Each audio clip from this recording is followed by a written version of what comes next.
tercera fecha del seminario de Edgar Allan Poe, psicoanálisis, La Carta Robada. Y bueno, antes de presentar a nuestro ponente, dar las gracias a Diego, gracias a la banda, gracias a ustedes por acompañarnos. Para esta tercera fecha, nuestro ponente es el maestro Jaime Tamayo, es un abogado de formación, es crítico de arte, ha curado obras, exposiciones en México, en Colombia, en Argentina, en Italia, de muchos otros países. Es un gran conocedor de la estética, y bueno, pues nos va a hablar un poco sobre sus reflexiones en torno al cuento de la Carta Robada. Entonces, los voy a dejar con él. Pues, muchas gracias. Gracias.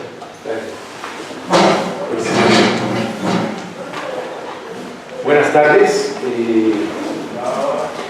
Pues he de decir primero que enfrentarse a preguntarse sobre alguien del que se ha hablado 200 años, bien, mal y re mal, pues no es fácil. Luego hablar de una sola obra, que es así como, de alguna o de otra manera, desnaturalizarla de un conjunto de piezas para hablar de un autor, se requeriría hablar de las otras piezas. Y además, decir que, pues bueno, nada más y nada menos lo han abordado Lacan y alguna serie de intelectuales, que uno termina un poco intimidado, ¿no? Porque dicen, no, bueno, ¿qué podríamos decir de alguien y de una obra de la que han hablado tantos y también, y tan profundamente, Zizek? Entonces, nos queda preguntarnos desde dónde lo abordamos, ¿no? Y tuve ideas de ese abordaje. Uno de ellos era hablar de su tiempo, ¿no? De su tiempo y de la forma en que pensó, porque, bueno, estábamos a principios del siglo XIX y ese pensamiento,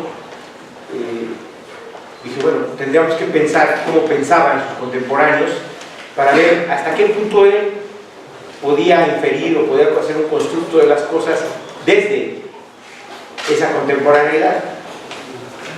Y quiero decirles que, bueno, a mí me llamó mucho la atención porque no voy a parar porque me siento así como... No dejó de ser para mí muy sorprendente que él no encajara en la metodología del pensamiento. Sabemos que Allan Poe, ustedes saben que su formación fue compleja, no es un hombre de pensamientos simples, un hombre con una preparación más allá de la normal en su tiempo, pensando que, bueno, ya leían un poco más que en el Renacimiento.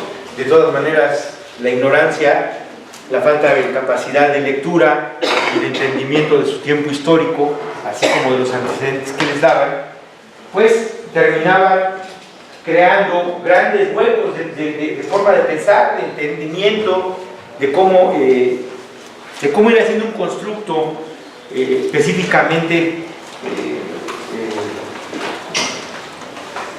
globalizante, llamémoslo así. ¿Por qué? Bueno, ustedes saben que aunque la globalización es un invento veneciano, no es un invento contemporáneo, pues cuando nosotros hablamos de la globalización estamos hablando de viajeros, estamos hablando de gente que vivía en el viejo mundo. Cuando estamos hablando de la invención veneciana, estamos hablando específicamente del Mare Nostrum y estamos hablando de los viajes a Asia. Cuando surge la América, pues bueno, la América, hay que decirlo tal cual, no estaba poblada por la excelsitud del pensamiento europeo, no estaba poblada por las grandes bibliotecas que había en Europa, no estaba poblada por el diálogo entre los intelectuales. Esto no era lo normal.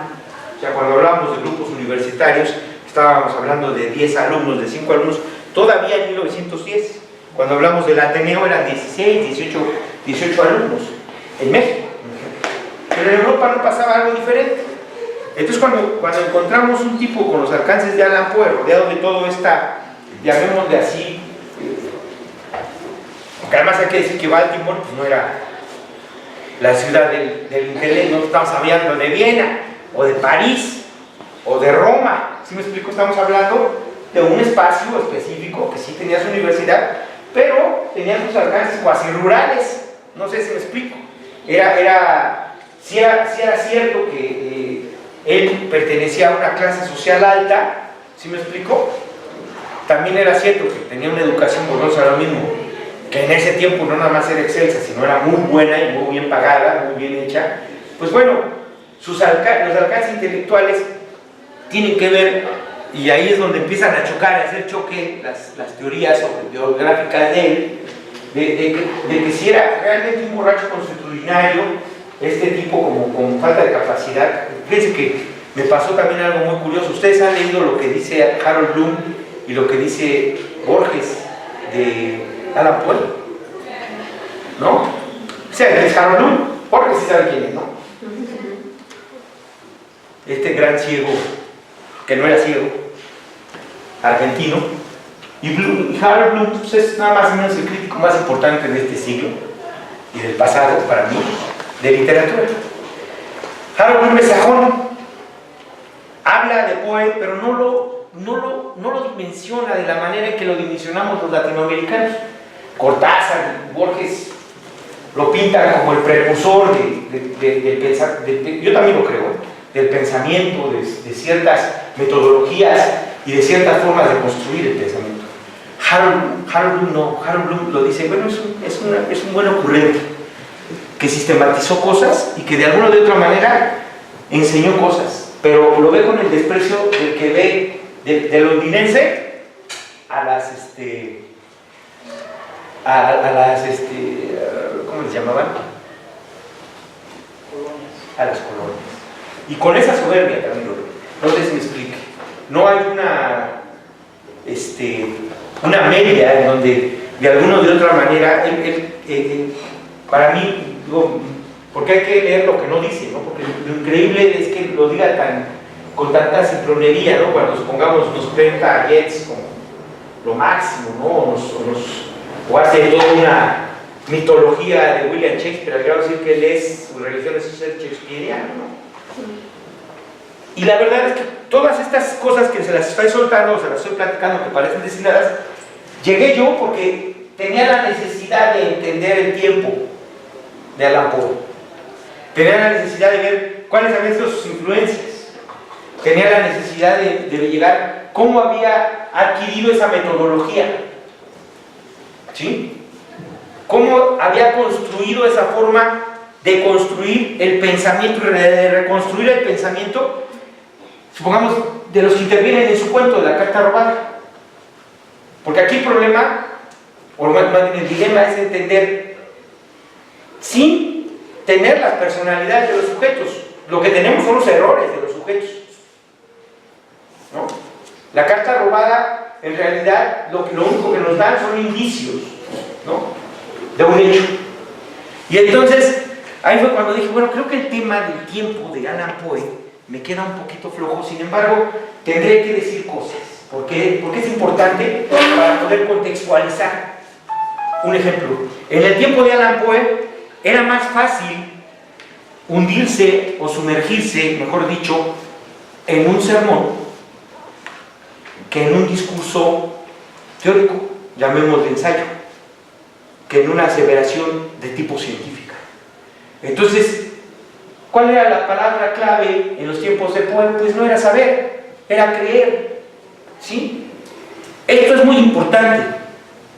Esto es muy importante, primero, porque nos va a decir que una deducción que le viene de un sermón viene de reafirmar un dato dicho, pero no lo reafirma en tanto los hechos, sino lo reafirma en tanto el dicho correlacionado con la violencia personal. O sea, ¿qué siento yo de lo que se me dice? Y entonces reacciono a eso. Cuando nosotros leemos a Alan Poe, curiosamente no pasa eso. Él, en la carta robada, lo que hace es una gran crítica también a eso. La otra cosa que les tenía que decir, pues es que también un hombre viajado, sí, cierto, ya era el hombre del transatlántico, pero en tierra no. No sé si les ha pasado, digo, es mi caso, por cuestiones de trabajo yo tuve que viajar por casi toda América Latina, pero curiosamente no conocía Cancún. ¿Sí les ha ocurrido algo así? O que les dicen, es que aquí en Puebla hay un pueblito mágico que se llama... que baja las nubes, ¿cómo se llama? Cuetzalan. Todo el mundo me ha platicado de Cuetzalan, no conozco Cuetzalan. No voy a platicarles de Cuetzalan. Pero lo que trato de decir es que un poco el conocimiento geográfico, histórico y visual que se construía en ese siglo tiene que ver con esto. Lo que me platican los otros de lo que quiero saber. Lo cual lleva a que en ese tiempo comienzan a desarrollarse los grandes imaginarios. ¿Sí? Nosotros ya teníamos antecedentes, un ejemplo, los primeros catálogos de demonios son del siglo XIII.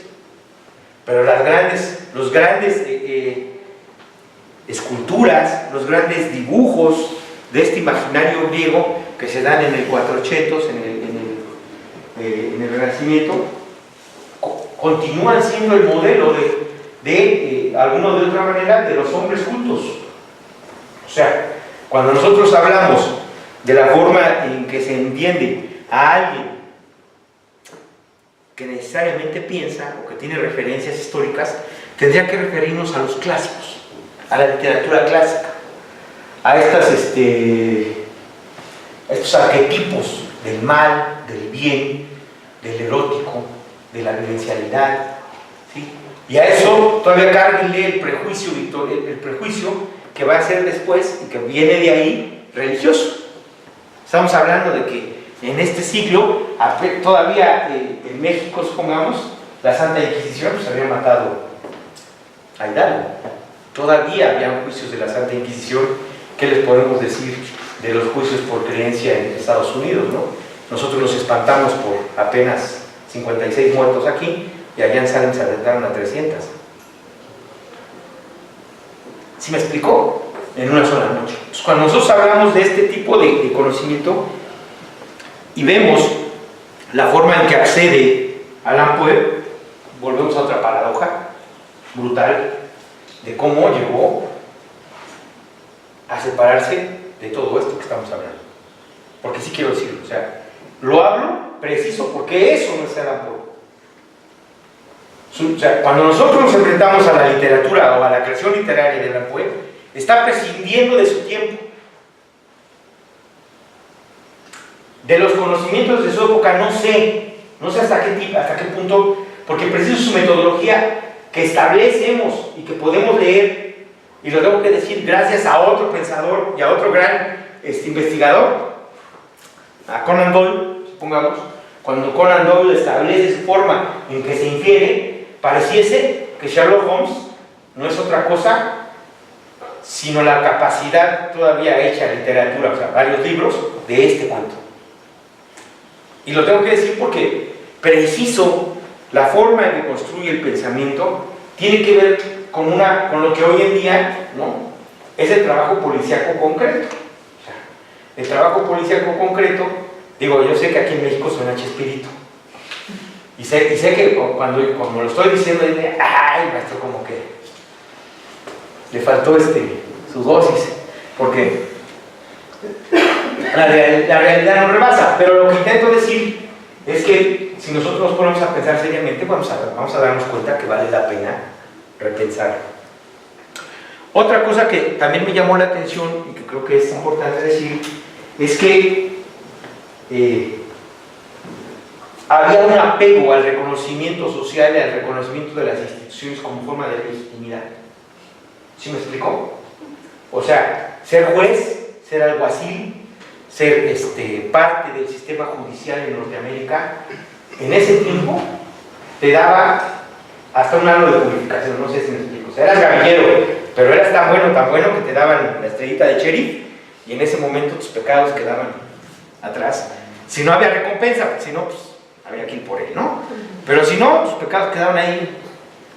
Y él sí denota una crítica profunda, no sé si me explico, a la estupidez humana y prescinde de los títulos, sobre todo en específico en ese cuento, pero bueno, vamos a ver que en otras obras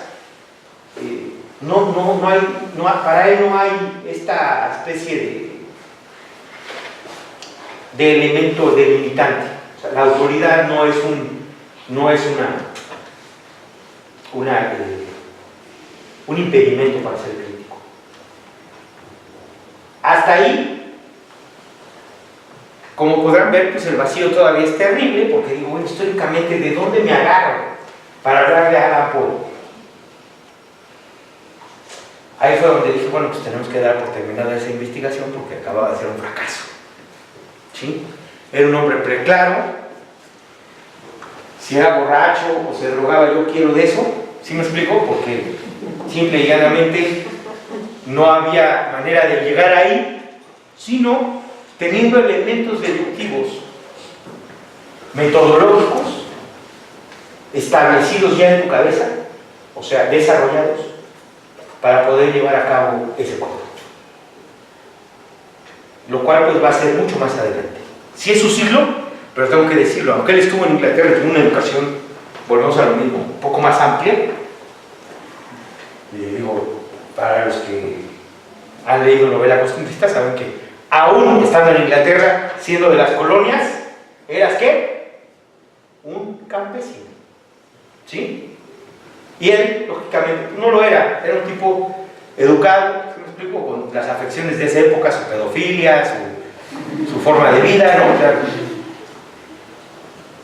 porque hay que decirlo, ¿no? Hay cosas que son delito en un momento y no son delito después. Tienen que ver con lo que estoy hablando. Bueno, entonces, bueno, tuve que abordarlo desde una parte que para mí tiene que ver y que tuvo que ver con la contemporaneidad. Tengo que ser franco, tuvo que ver porque me llamó mucho la atención. Yo, entre otras cosas, doy clases de Derecho Procesal Penal y me llamó la atención porque no sé si sepan que en México ya no investigan los ministerios públicos. ¿Sí saben eso? Bueno, ¿ustedes se acuerdan que antes fueron y denunciaban con el Ministerio Público y el Ministerio Público mandaba hasta iba a la escena del crimen a dar fe de los hechos? ¿Sí se acuerdan o no? No, pero si no, así era, ¿no? Entonces todos se sentían fiscales, ¿no? O sea, no. Y todos con el Ministerio Público, pues, resulta que viene una reforma, no sé por qué, yo casi estoy seguro que es plan Puebla-Panamá, pero resulta que nos terminan cambiando el sistema penal, cómo opera el sistema penal, y ahora resulta que ya los fiscales no pueden ni siquiera ir a la escena del crimen, les quitan la fe pública, ahora son simples abogados acusadores. ¿Y en quién creen que recae toda la chamba de investigar el delito? En la víctima. ¿En quién creen? Policía. ¿Tú crees? Le ponen a investigar el delito a un policía que ni siquiera sabe qué es delito. Sí. Entonces nuestro paradigma pues cambia, ¿no? Y dije, bueno, y lo tengo que decir, cuando estaba yo leyendo por tercera vez el cuento, me ganó la risa, ¿no? ¿Por qué me ganó la risa? Porque no me imaginé a Allan Poe o a Sir Conan Doyle platicando con un comandante de la Policía Judicial en México o de la Policía Auxiliar, ¿no? Y si es considerado el comisionado un imbécil, ¿no? Pero me puse, la verdad es que tuve la situación de enfrentarme a la forma de pensamiento, que fue algo que me llamó mucho la atención. O sea, tengo que decirles que lo que más me llamó la atención del cuento no tiene que ver tanto con el contexto histórico, porque el contexto histórico está más que mascado, o sea, pueden ver hasta series para aprenderse el contexto histórico. Les recomiendo ¿tengo una memoria? Bueno, hay una serie inglesa que se llama Ripper Street, véanla, van a ver una reconstrucción histórica del sistema judicial, del sistema policial, del sistema de la ropa de la época, de la forma en que pensaba y los personajes que existían ahí. ¿Quiénes? Digo, no cambia mucho del paradigma mexicano, los curas, los soldados, el sistema judicial que eran los jueces y sus auxiliares, el cura, o ahí en caso sajón el pastor, ¿sí me explicó? Y las instituciones médicas eran básicamente lo que representaba el núcleo de formas de pensamiento. Y cuando nosotros nos enfrentamos a un personaje como Allan Poe, donde se sospecha, porque tampoco se le puede probar, que él practicaba el ocultismo o las ciencias ocultas, o que practicaba de alguna o de otra manera, se cree también que fue masón, porque manejaba supuestamente conocimientos que no eran los ordinarios. Y bueno, se le cuelgan todos los santos posibles para tratar de explicar lo que no te puedes explicar. Para enviar un SMS, obtener indicaciones o encontrar una antena cercana. Dáselo, porque no va a seguir molestando. De la investigación. Vale, que queda ahí en Estados Unidos. Bueno, y bueno, la historia es que me llamó la atención, porque tienes que leer un poco del personaje. Y preciso le decía a la maestra Tania que acaba de dar con la información de los criptogramas. No sé si se han enterado. Escribió los criptogramas que tardaron casi 200 años en encontrar las respuestas. Y las respuestas son decenas futiles. Les llamaron ellos.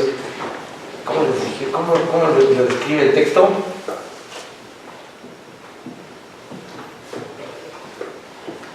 Obviedad cotidiana. Y en uno describe un horizonte y en otro describe una escena con supuestamente su esposa, ¿no? Y yo les decía, bueno, no hay nada más crítico que la cotidianidad, ¿no? ¿O no creen eso? Cuando precisamente lo que estamos viendo en todo el cuento de la carta robada es un ejercicio semiótico.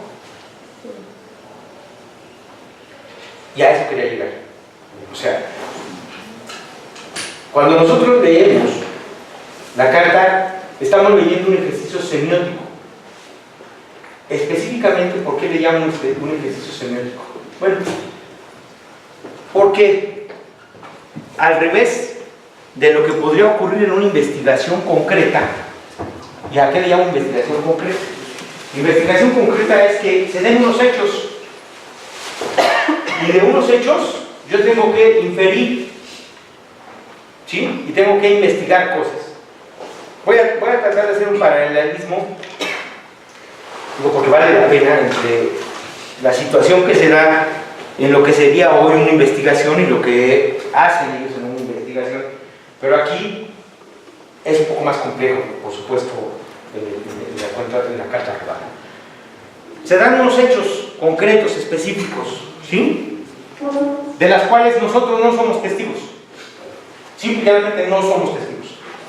Están ahí, hay tres personas que dicen que Juanito mató a Luis. Vemos a Luis tiene un cuchillo clavado, ¿sí me explico? Y además vemos que hay cosas rotas, ¿sí me explico? Y un elemento, y una persona que huyó que también va golpeando, y hay un cuchillo tirado aparte del que tiene clavado Luis. Esos son los hechos.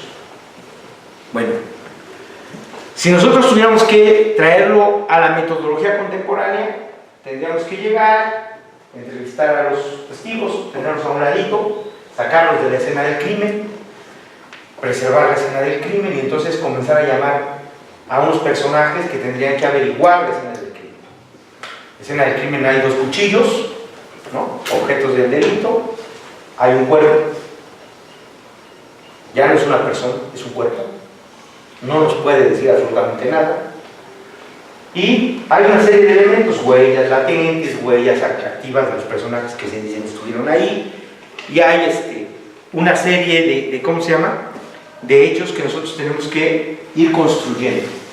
Esto es, preguntarle a los personajes qué vieron. Hay tres formas de interrogatorio, o hay dos formas, realmente son dos. Una es que te platiquen los hechos, y eso se llama relato, te relatan los hechos. Y posteriormente, ya que tú tienes un relato de hechos, comienzas tú a hacer una serie de interrogatorios que tienen que ver con ir cortando en escenas las ideas, ¿sí? O sea, es bien sencillo. ¿Dónde estaba usted para tal? ¿Qué estaba haciendo? Tal cosa. ¿Cómo empezó todo? Tú comienzas a hacer, después del relato, tú comienzas a hacer una segmentación para tú asegurarte o para contener otros datos que no tenías. Un ejemplo. No es lo mismo que yo llegue y apuñale a alguien sin decir nada, a que yo tenga una discusión y haya habido unos golpes antes de apuñalar. ¿Sí me explico? ¿Por qué? Bueno, porque ya cambió el delito de homicidio a homicidio en riña. El homicidio en riña no se castiga, el homicidio en riña sí. El homicidio sin riña sí. ¿Sí? Entonces, cuando nosotros estamos hablando de cómo se investiga un hecho, entonces tenemos que ver los elementos que se ocupan, que tengo que decirlo metodológicamente, aquí están. Que fue lo que me sorprendió profundamente, porque le platicaba a la maestra que, preciso, cuando nosotros empezamos a pensar que la criminalística nace a partir de Sir Conan Doyle y vemos a Alan Poe esgrimirlos, pues la verdad es que es bastante admirable.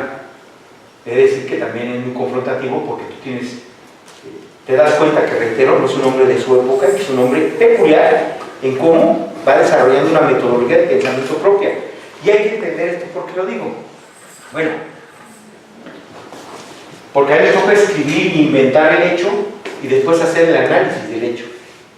O sea, su imaginación, su capacidad de inferir desde la imaginación implica un método no nomás criminológico, sino victimológico del hecho. ¿Por qué? Bueno, porque también hay una forma de abordar cómo se da el crimen. ¿Se acuerdan ustedes que él es solidario a la dama, pero no a la institución? En el cuento. Bueno, porque él en realidad está preocupado por la víctima, no por el mismo hecho. ¿Sí se acuerdan que le da la carta, la deja y le deja una reposición? Hasta con un indicio de quién es. Y le deja la reposición, ¿para qué? Para que cuando vaya a chantajear a la dama pueda tenerlo como víctima, ya con pruebas concretas de que él es el que la estaba chantajeando. Todo esto que les estoy platicando, bueno, curiosamente Sir Conan Doyle crea una metodología para poder llegar a él, y esa metodología es hoy parte de la criminalística. Habla del método deductivo, ¿no? Y lo explica con las judías, ¿no? Con el saco de judías. No sé si alguno de ustedes conoce ese ejemplo. El saco de judías. Bueno, dice él que el saco de judías, la deducción, tiene que ver con los cisnes negros. Los cisnes negros se ocupaban en la época de los griegos para decir que todo era así. El cisne blanco, los cisnes en Europa eran de color blanco. Y simple y llanamente no existían los cisnes negros. Entonces, ¿de qué color era un cisne en Europa? Blanco. No había una excepción. Entonces, inferimos que es un cisne, ¿de qué color va a ser? ¿No? Pero resulta que después en Australia encuentran a los cisnes negros. Entonces ya cayó de ser una excepción concreta a convertirse al revés. Existen las excepciones a la regla y no existen, no podemos inferir por la generalidad debido a la excepción. ¿Sí? Entonces el cisne negro se convierte en la posibilidad del error. Esa posibilidad de inferir nos va a dar la capacidad de entender y de averiguar cuántos cisnes negros y cuántos cisnes blancos hay, porque la generalidad, aunque no nos da la verdad, nos da estadística. ¿Me explico? Un ejemplo. ¿Qué creen que sea más probable? ¿Morirse? O más bien, ¿qué es más probable? ¿Sobrevivir un balazo o una puñalada?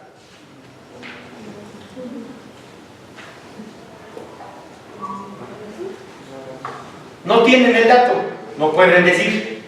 Bueno, si nos fuéramos a lo que uno piensa, es más fácil salvarse de una cortada, ¿no? ¿Sí o no? La generalidad, nos hemos cortado y están aquí vivos, ¿sí o no?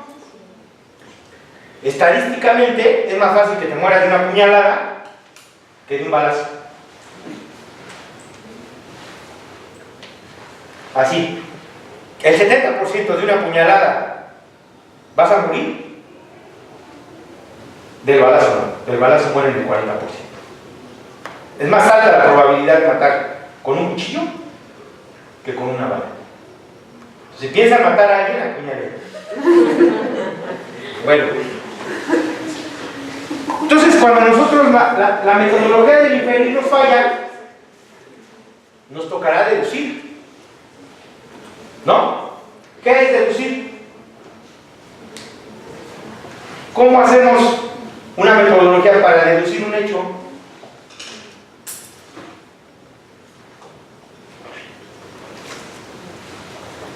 Pues hacemos lo contrario, ¿no? Sacamos nuestro cisne negro y vemos que no es el cisne negro. Pues estoy loco. Camina como pato, grana como pato, parece pato, ¿y qué será?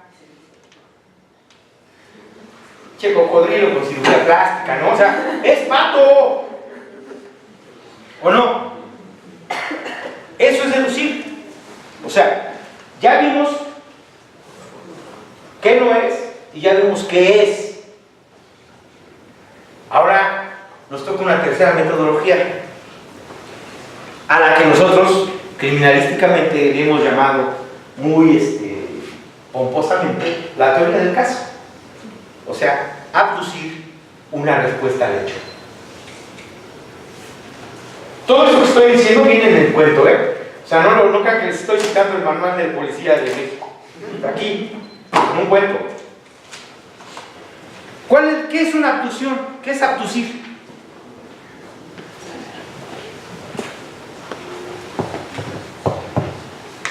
¿Qué pasó? ¿Eh? Como un poco parecido a provocar. No. Ni siquiera etimológicamente, pero no hay bronca, no te estreses, que de eso se trata. Abducir es proponer o poner un hecho del cual no estamos seguros, pero como diría aquel, calculo con el... ¿cómo se llama? Calculo con el pecho, ¿no? Se me olvidó el chiste, se lo tira, estaba bueno. Pero lo que intento decir es que nosotros ya tenemos una deducción y ya tenemos, ¿qué más? Ya tenemos casi todo el elemento. Lo que tenemos es que es proponer una historia, que precisamente es ahí donde vemos el genio de Poe, porque Poe propone dos historias en una sola. Nada más que lo que nos propone como cuento es el error de pensamiento de su autoridad, su contemporaneidad y todavía el elemento más concreto de su tiempo, creer. Todo lo que nosotros oímos en la propuesta del relato de cómo se robaron la carta y cómo la buscaron es un error. Error tras error metodológico. El error primero de pensar el por qué se la robaron, cómo se la robaron, cómo la ocultaron, dónde la iban a ocultar, cuáles eran los lugares obvios, cuál era el comportamiento del ladrón y todavía mejor, el error que tuvieron o que están teniendo los que encontraron sus criptogramas. El error de hacer obvia la cotidianidad. Y lo que hace él es precisamente presentar un relato que tiene que ver todos esos errores para después él hablar de un relato en donde aplica esa metodología, pero abduce mediante el error del otro relato. ¿Y qué es lo que abduce? ¿Qué es abducir? Ya lo dije, proponer una teoría, proponer un relato. Simple y llanamente va a buscar lo que él está buscando. Suena redundante y además suena idiota, pero no. Explico. No existe lo que está buscando. ¿Se acuerdan ustedes que la carta la modifica el personaje que la robó para poderla ocultar en la obviedad? Porque si nosotros vemos el error de búsqueda, es lo que se busca. Y ahí es donde Lacan dice que está el significante. Ahí es donde está el significado. Buscar lo que se busca. Todo lo demás está ahí, pero se infiere el error. Nos condiciona el error. No nada más de nuestro tiempo, sino de nuestra incapacidad de pensar hacia atrás. Hacer el ejercicio de constructivo de la verdad. Real, pues. Lo interesante de esa teoría del caso, que suelta ahí el buen Alan Poe, es que nos lleva a las interrogantes de la obviedad. ¿Qué tanto estamos condicionados por nuestra cotidianidad para caer en el error? Y hasta podemos citar a Zizek, de la ideología en lugar del pensamiento. ¿Qué capacidad tenemos de verdad abstraernos y no inventarnos otro cuento en lugar de proponer una búsqueda del origen? O sea, la cola del reptil y la cabeza. Es lo asombroso de ese cabrón. Nos tardamos en filosofía 200 años para llegar a la construcción del pensamiento de Poe mediante la poética de una creación de un cuento. Por eso les dije que cuando abordé el cuento desde la historia y cuando abordé el cuento o traté de abordar el cuento desde una visión un poco menos pretenciosa, pude caer en elementos que me fueron más fascinantes que platicarles cómo eran las calles de Londres, o si se vestía o si se embriagaba o no, o como dicen los, o si tenía la enzima esa que te emborrachas con con una caguama y 2 patadas, ¿no? O si se metía alguna madre, o qué era lo que me inspiraba.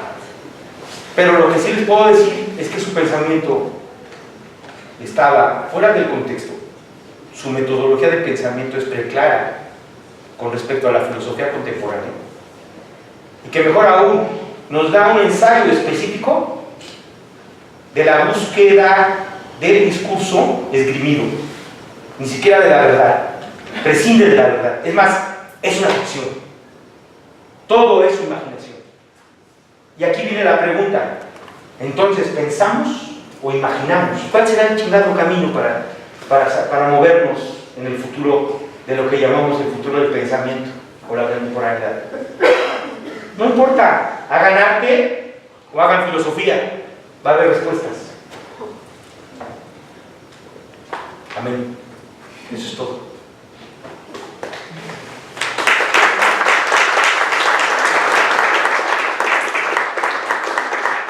Tengo que decir con horario, perdón.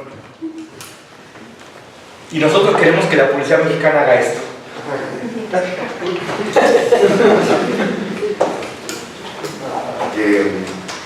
Fantástico, justo porque en la primera plática que tuvimos yo les recomendaba también Los crímenes de la calle Morgue, ¿no?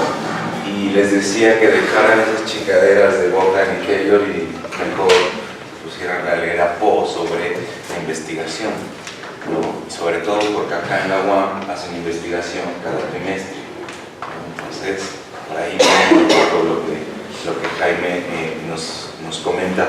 Jaime, me encanta, no hay nada más críptico que la obviedad, que la cotidianidad. Eso está fantástico. Bueno, decía Humberto Eco, tuve la fortuna de conocerlo en Italia. Humberto Eco era capaz de leer las nubes y decía si iba a llover o no. Y se los juro, se los juro. Europa es como muy... es aburrida, es metodológica, o sea, el pinche camión pasa a tal hora, pasa a tal hora. Entonces puedes saber de la chica que te gusta, del cabello rojo, porque además es un look preliminado, o sea, tienen 5 garras en el ropero, entonces sabes que el día miércoles va a llegar con minifalda. Es así. Entonces él se sentaba en un café chino, porque además le encantaba esta animal, y se sentaba a ver Y entonces te empezaba a platicar lo que iba a pasar 5 minutos después. Y él decía que era un truco. Ese truco se llama relato frío, análisis frío. Pero en realidad lo que él hacía era una especie de ejercicio estadístico que nos permitía inferir el futuro. Si Conan Doyle lo dice. O sea, bueno, no, los analistas sobre Sherlock Holmes lo dicen, ellos hacen un análisis frío. Hay muchas cosas, ¿no? Los cortes de la mirada que después se van a aplicar en el cine. Hay una serie de elementos de la forma de pensar, pero es semiótico, todo es un constructo semiótico. Lo verdaderamente increíble, lo tengo que decir, es la forma en que él lo aplica para la imaginación. O sea, tiene una explicación semiótica de su propio pensamiento. Casi monstruoso. Digo, si se murió de borracho tenía razón. Es pinche angustia vivencial. Me quedó muy claro la articulación que hacen los cuentos sobre justo la semiótica, ¿no? Sobre los distintos momentos, además del juego del tiempo que también aparece dentro de la obra o dentro de los 3 relatos donde aparece el prompt, ¿no? Que Fer en la sesión pasada ya nos habló de la sintaxis, ¿no? También yo también quiero dejar padre, ¿no? Bueno, a ver, les voy a pedir si por favor por ahí nos regalan una hoja y se van apuntando para la lista. Y bueno, vamos a abrir el espacio de preguntas, que ya ven que con Jaime es como una conversación, entonces se vuelve como más chido, ¿no? Entonces, si alguien tiene un comentario, una pregunta, una vez, ¿vale? Además tenemos dos policías aquí y tenemos a un abogado. Es decir, que no se tira, ¿eh? Sí. Con lo contrario, voy a echar el palo. Se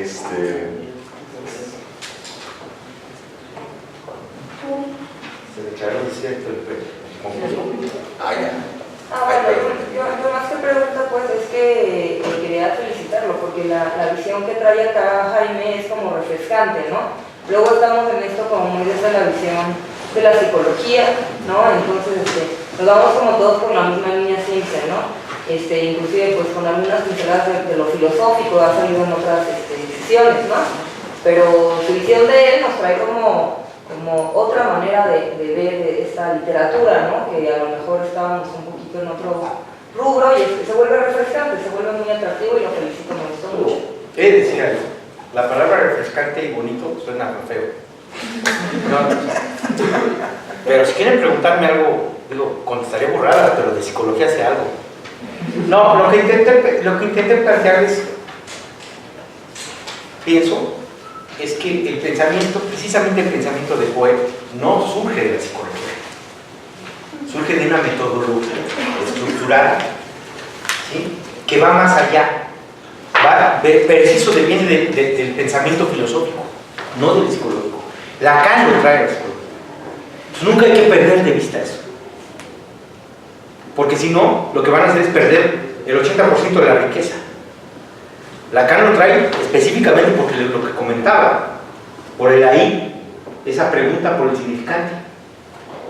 Pero todo lo demás es mucho más complejo, mucho más rico, porque te da una visualización del complejo pensamiento de Poe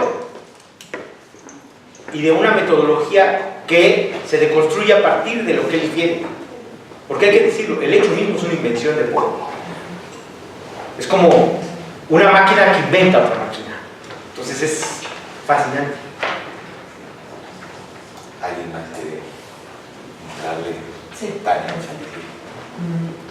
A mí me gustaría mucho escucharte en relación a lo que planteas sobre la cotidianidad, pensando justo en una estética que va transformándose y, digamos, a partir de los hechos y de la posibilidad de vivenciarlos, ¿no? O sea, es una cotidianidad que parece muy cercana a lo que en otros contextos se puede llamar como ceguera de taller, ¿no? Que está ahí, pero se ha jugado. No, además también viene de la filosofía. Qué bueno que lo mencionas. Mira, cuando empezamos a entrar a la teoría de la comunicación, nosotros comenzamos a hablar de lo que se significa y de lo que significa. ¿Se acuerdan? Es muy famoso ese pinche ejemplo de el vestido azul que traías cuando te conocí, no es lo mismo que el vestido azul. ¿Se lo saben o no? No, bueno. En teoría de la comunicación, cuando nosotros significamos las cosas es cuando realmente se da comunicación. Explico. No es lo mismo que tú le digas a tu mujer, con el mismo ejemplo para no crearnos más, que tú le digas a la mujer con la que cotidianamente te acuestas, con la que cotidianamente estás, con la que comes, desayunas, cenas y te has visto cagando y tú la has visto encuerada. Oye, ¿te acuerdas cuando te conocí? Sí. ¿Qué vestido traías? Yo me acuerdo de un vestido azul que me fascinaba. Y entonces comienzas a mover una fibra, la emocional. Pero esa fibra se conecta con tu capacidad de recordar, con tu memoria. Y luego viene una cascada de hechos que hicieron que estés ahí, en ese instante. Se reúnen tu emoción, tu pensamiento, tu memoria, tu presencia y entonces comienzas a significar. El asunto es que ese significante es tan íntimo que se vuelve críptico. Solamente lo va a entender la que tiene el vestido azul y el que se lo quita. ¿Me explico?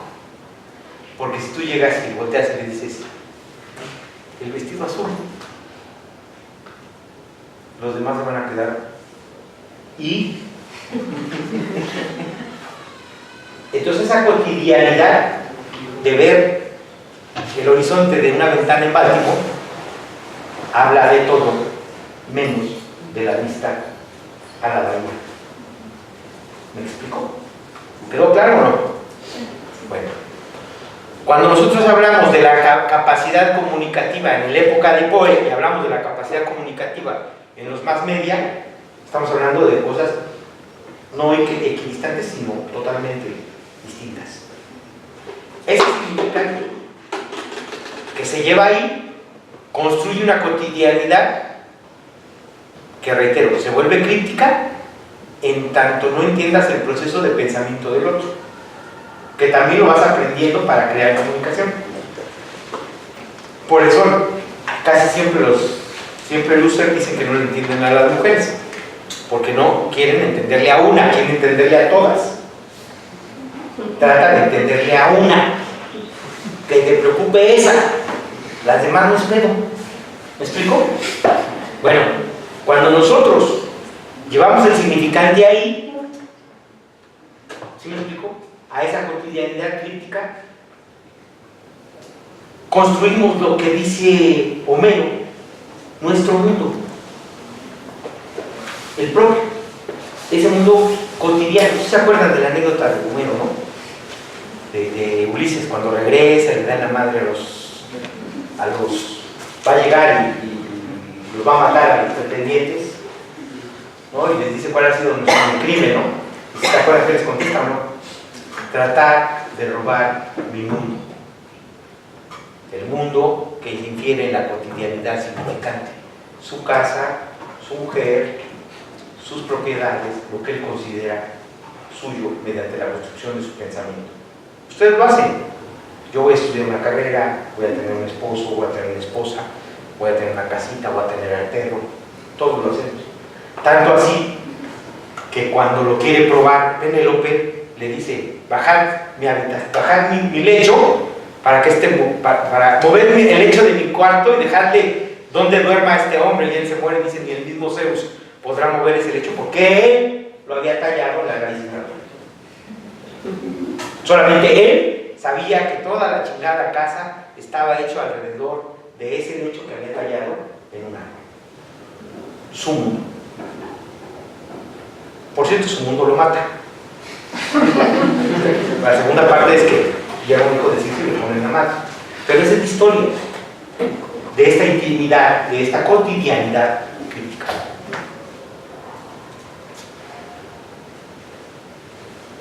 Bueno, es que ya que mencionaste a Slavoj Žižek, bueno, no sé, para él la ideología no es tanto como un velo, ¿no? que se pudiera quitar, sino más bien que estructura toda nuestra realidad, nuestra vida cotidiana. Entonces, mi pregunta iría sobre si la carta robada pudiera ser un buen ejemplo metodológico de una crítica a la ideología. Bueno, entiendo, o sea, porque son distintos... Sí, porque te voy a explicar por qué. Porque se mueve del punto de vista. Tú lo acabas de decir, es una estructura, forma de pensamiento estructurada, y lo que hago es girarme de la forma estructurada, y te acuerdas que hay dos relatos. Él se mueve del primero. De hecho, hay un momento en que el inspector dice, está loco porque es poeta. Y él dice, de loco no tiene ni madre. ¿Me entiendes? Se mueve. La estructura es prejuiciosa. Todos los maricones son divertidos. ¿No es cierto? O sea, son prejuicios. Aunque suenen agradables, son prejuicios. Todas las mujeres tienen instinto maternal. Yo te puedo llevar al profesor Oriente a que conozcas unas que no. ¿Sí me explico? O sea, cuando nosotros inferimos en una investigación desde la generalidad, o sea, siempre va a haber un sistema. Pero si no lo vemos, es porque precisamente la ideología estructurada no nos lo permite. Entonces, no es que sea el ejemplo, es que después te vas a dar cuenta que aquí llega una crítica precisa a la estructura. Y que curiosamente Alan Poe se sale de esa estructura. Yo creo que yo sí considero que si se murió de borracho es porque tenía razón, estaba sufriendo. El problema de salirse de la estructura es el dolor.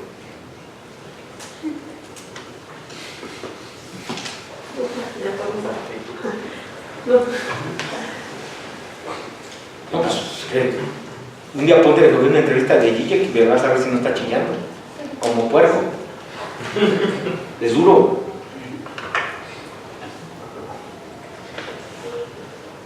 ¿Alguien más quiere comentar algo? ¿Hacer una pregunta? Sí.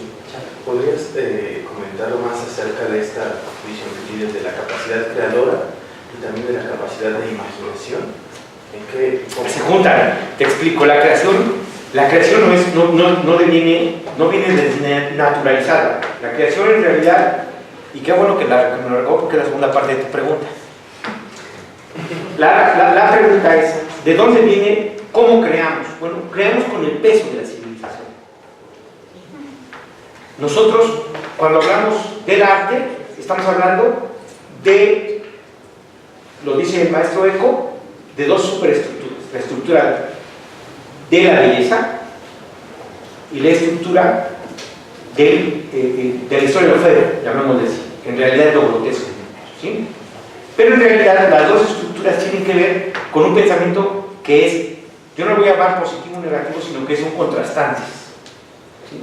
Y en ese contraste hay una gama. La creación no se puede salir de esa gama porque está todo comprendido en esa historia. O sea, voy a tratar de explicar. ¿Cómo pintarías a un extraterrestre? Ni puta idea, ¿no? Ni puta idea, porque te lo digo, pues no es, como está fuera del mundo, vas a pintarlo o como cucaracha, que fue lo que pasó en Alien, o lo vas a pintar un hombrecito verde, ¿no? O lo vas a pintar un humanoide, ¿sí me explico? O sea, lo que intento decirte es que nada sale de tu comprensión y de tu acervo audiovisual. Está ahí. ¿En dónde se vuelve complejo? En el relato, en nuestra capacidad de inventar una historia nueva.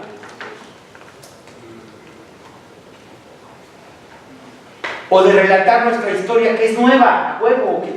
Imagínate, si tú le dijeras si tú llegaras a Platón, fíjate que agarré con mi vieja mandándose unos mensajes con un güey y luego se habló, va a ser porquería, cabrón. ¿Ya entendiste? Porque para él la comunicación instantánea era porquería. Entonces cuando tú platicas una historia desde la contemporaneidad, estás construyendo otro relato. La historia misma de la humanidad. Unos se dedican a construirla, otros a analizarla. ¿Así o quieres que abunde en algo? No, sí. O sea que la potencia de la creación viene en el relato, en el decir de las personas. Tan vilipendiada anécdota. Bueno, la anécdota es el arte. Nada más que el arte lo describen los estetas, no los artistas. A los artistas les toca escribir la anécdota y a los estetas les toca decir qué encontramos ahí. Lo que pasa es que ahí está muy prostituido el pedo, ¿no? Unos quieren decir que es arte cuando en realidad les toca hacerlo, y a los que les toca hacerlo quieren decir que es arte y ahí se la van llevando, ¿no? Por eso ahora existe la compleja figura del curador, artista, gestor, y termina diluido todo. O sea que la experiencia estética está en el relato. ¿Sí? No podría ser de otra manera. Es como decir, es que lo bueno del vino nada más está en el olor, ¿no? Está en tragártelo. En la embriaguez, en el maridaje, en la compañía, todo complejo. La vida. Nos guste o no.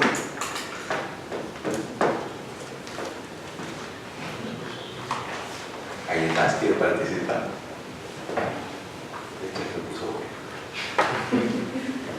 Usted puso muy molesto. No, está bien. Y etículo, ¿no? Pero es así. La vida nos da lo más dulce y lo más amargo. La vida misma y la muerte. Entonces, el pedo es que no van a pasar de ese trago, ¿eh? Pero van a tener que chingar. Entonces, de eso trata la historia de la creación. De cómo nacemos y morimos. La anécdota.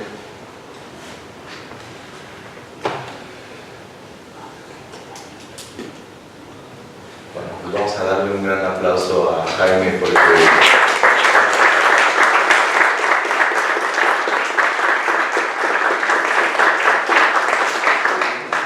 nos vino a potencializar las reflexiones, ¿no? Y el camino que estamos llevando en el seminario, ¿no? Del cuento de Poe hasta llegar al resto que insiste, ¿no? con Lacan, ¿no? Y qué bueno que tengamos más amigos, como les he dicho, ¿no? En el psicoanálisis, ¿no? Los estetas, los críticos de arte también, por supuesto, que se vuelven los abogados. Todo el tratado de Gombrich sobre estética viene del psicoanálisis. O sea, entre más tengamos la capacidad de amar lo humano, de disfrutarlo y de poderlo tragar, tenemos más capacidad de crear herramientas para el análisis propio. Y se lo recomiendo. Digo, es un libro aburrido, más trata de arte y es historia del arte, pero desde un punto de vista del psicoanálisis vale la pena. Además nos está diciendo que el relato potencializa justamente la creación, ¿no? Lo que tal vez Lacan en los últimos seminarios va a llamar el acto poético, de cuando las matemáticas revientan, hay que hacer No, de hecho, preciso lo que critica en la pinche carta robada es la matemática. En la anécdota está la crítica de la matemática. También lean a Conan Doyle, vale la pena. ¿Quieres preguntar algo? Sí, es que me venía a la mente, tengo un poquito de mi cabeza. Porque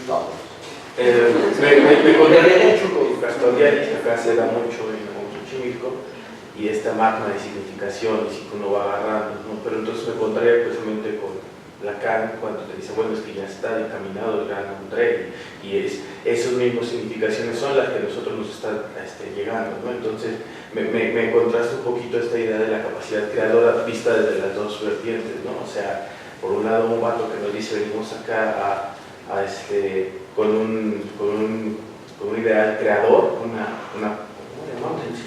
una potencia creadora, un imaginario radical, y por el otro lado, pues Lacan que dice, bueno, es que no es que tu potencia es la capacidad creadora, sino que ya está dada, y a partir de precisamente por eso me también. Bueno, los clásicos lo decían, ¿no? Los clásicos lo decían, existe un universo que ya reconoces en el vuelo del Sol, ¿sí me explico? Y entonces vienes a recordar. Está la otra, de que es una tabula rasa, en donde se va a adherir toda la carga paternal, maternal, histórico-familiar.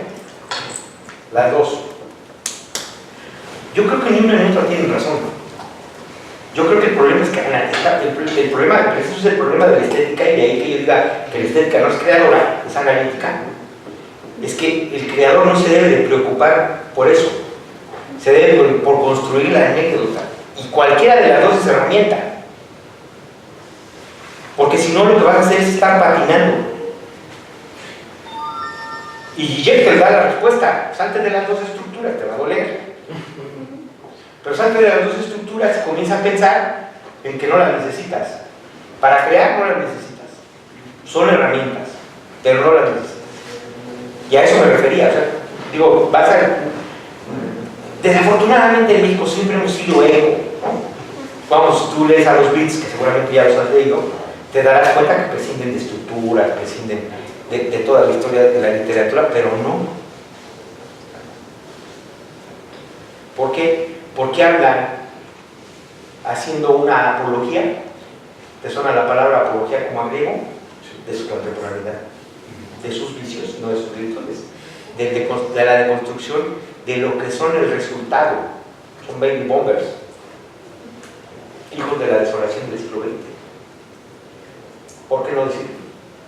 Yo creo que si Patroclo hubiera sido el personaje de la Odisea, Patroclo les hubiera contado su historia de la derrota, de la muerte.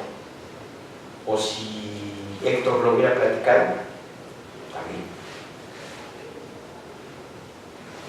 Sí, en vez de oído fuera rugido, ¿no? O sea, de vino. ¿Quién sabe? O sea, ese es lo chingón. Pero si tú te patinas en la metodología, entonces estás haciendo análisis del arte, no arte. Clávate más en cómo platicar tu historia. ¿Qué es lo que te hace clic para platicar la historia? No se hace cubismo, se hace expresionismo. Esas eran metodologías del siglo XIX, tenlo claro. Una metodología no es una forma de hacer arte. Podemos inferir que esto contiene eso, pero aquí nunca explica por qué chingados lo hizo. Y te puedo asegurar que si lo preguntabas, tampoco te digo.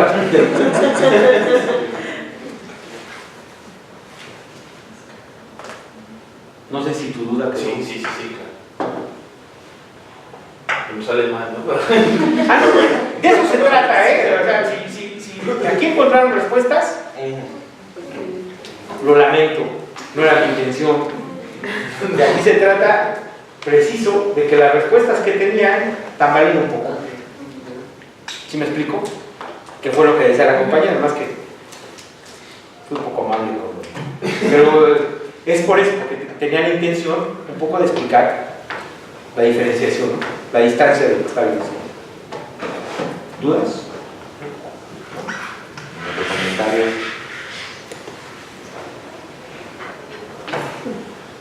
Tal vez. Así los dejo, Jaime. Vale. Gracias a Jaime de nuevo. Nos vino y a potencializar también, por supuesto, ¿no? Lo que vamos a ir creando entre todos nosotros a lo largo